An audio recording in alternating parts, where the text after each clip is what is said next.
Digital transformation is an undeniable component of every company, whether they're SMB, startups, or enterprise companies. But digital transformation is not easy for Tech Republic and ZDNet. I am Dan Patterson with Justin Rodenbostel. He is the Executive Director of Open Source Application Development at SPR.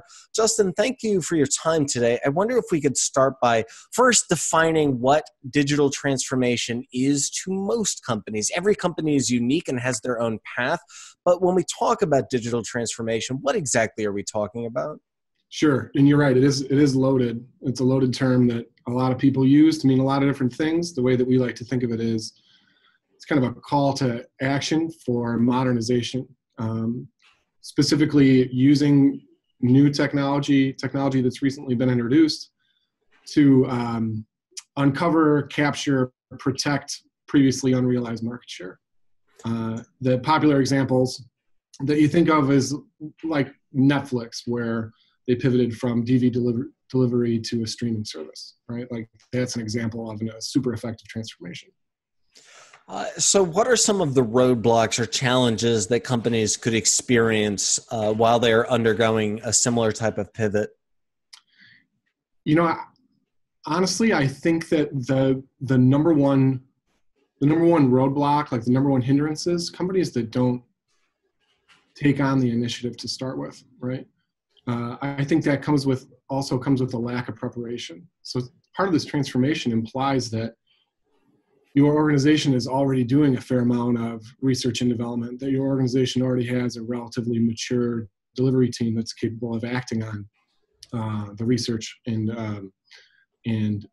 development that the team has been doing. So it's kind of a mixture, right? You have to be prepared. You have to have a capable team, and you have to make the investment. And you have to understand what that investment entails.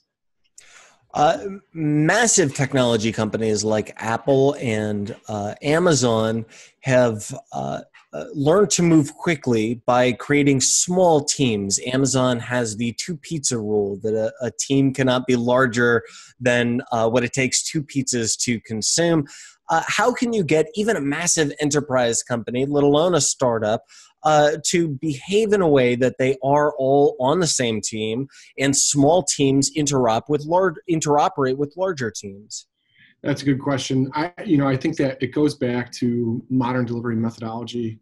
It goes back to executives enabling innovation by creating these small teams that are kind of separate from the constraints of the larger enterprise, where success can be realized more rapidly and then publicized, right? So where the interaction comes in is after, let's say, some research has been acted upon by a small team that has an investment to uncover an innovation that might capture some of the market share we talked about earlier, that accomplishment needs to be publicized and championed by executives so that other teams kind of get excited and want to participate. And then you can kind of start to analyze which barriers can be broken down between these small innovative teams and the larger enterprise, right? Like how teams communicate, the tools that teams use, how teams are organized, how teams even handle technical things like how environments are provisioned, and how people kind of do their day-to-day work.